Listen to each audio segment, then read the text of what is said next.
everybody, this is Tia, and I'm going to back away from the camera so you can see me a little better.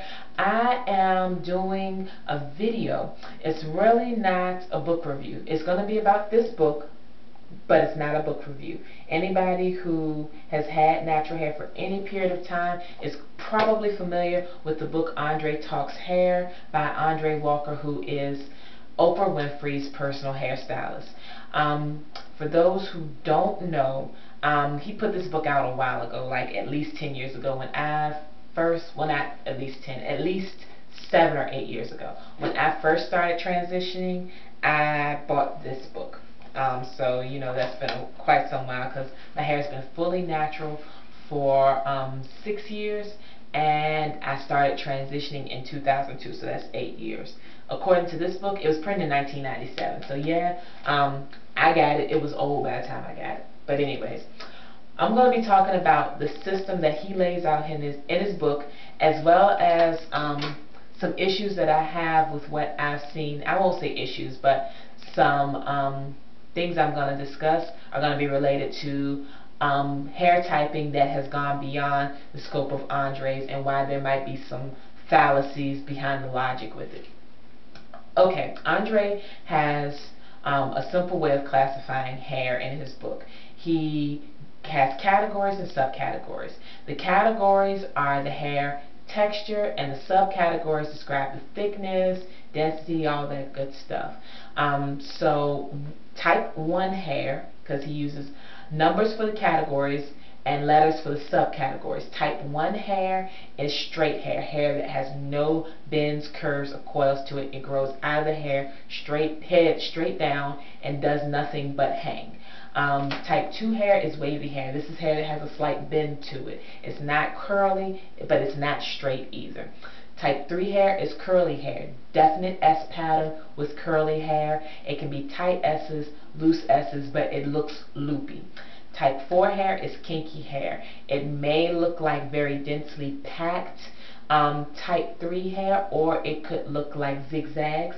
So it's going to take on either S shape or perhaps a Z shape when you look at the individual strands. Now, the letters are where some of the issues come in with people.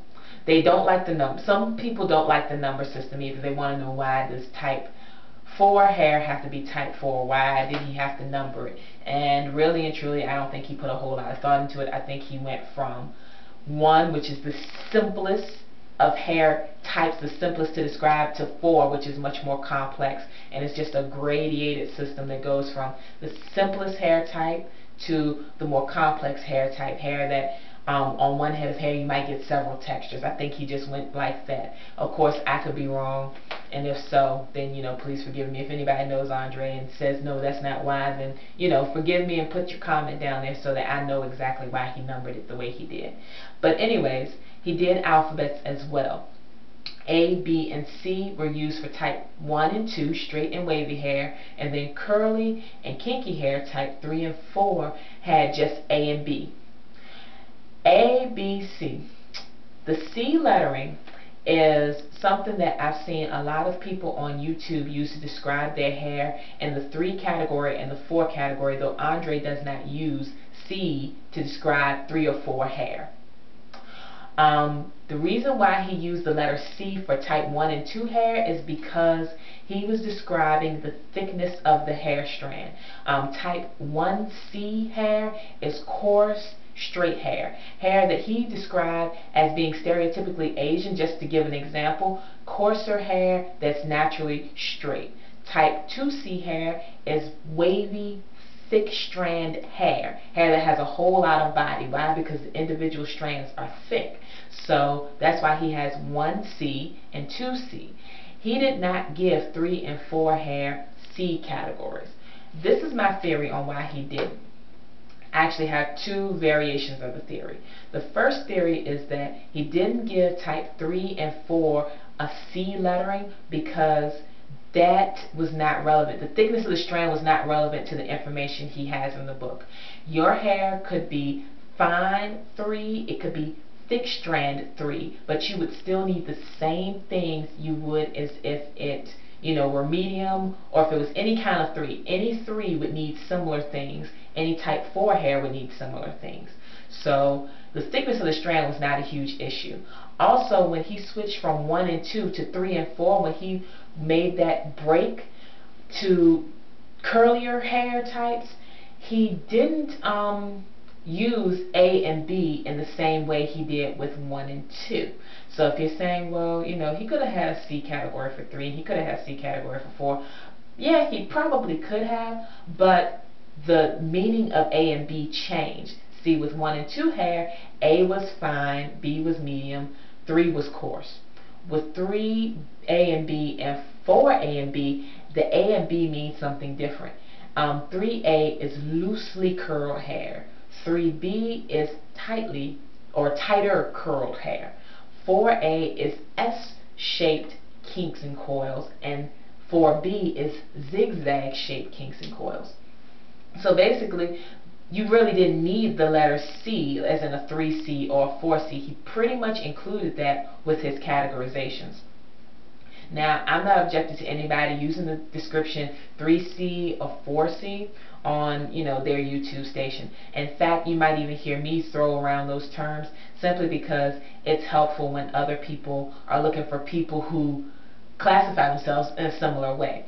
So for classification purposes, it's fine, but the original system, for anybody who doesn't own the book or who didn't read the book for whatever reason, the original system was 3A, 3B, 4A, 4B. And a lot of people with natural hair were a little up in arms about it because they wanted to know why were 3Cs left out and why were 4Cs left out. They really weren't left out, they just weren't needed in the definition that he had.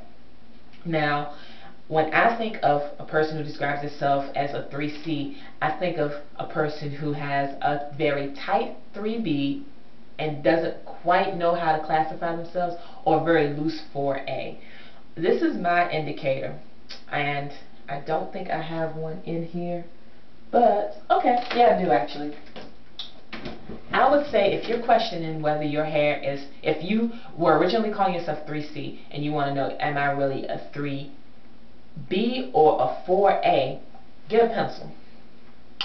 This is just a lip liner pencil, just a very simple pencil.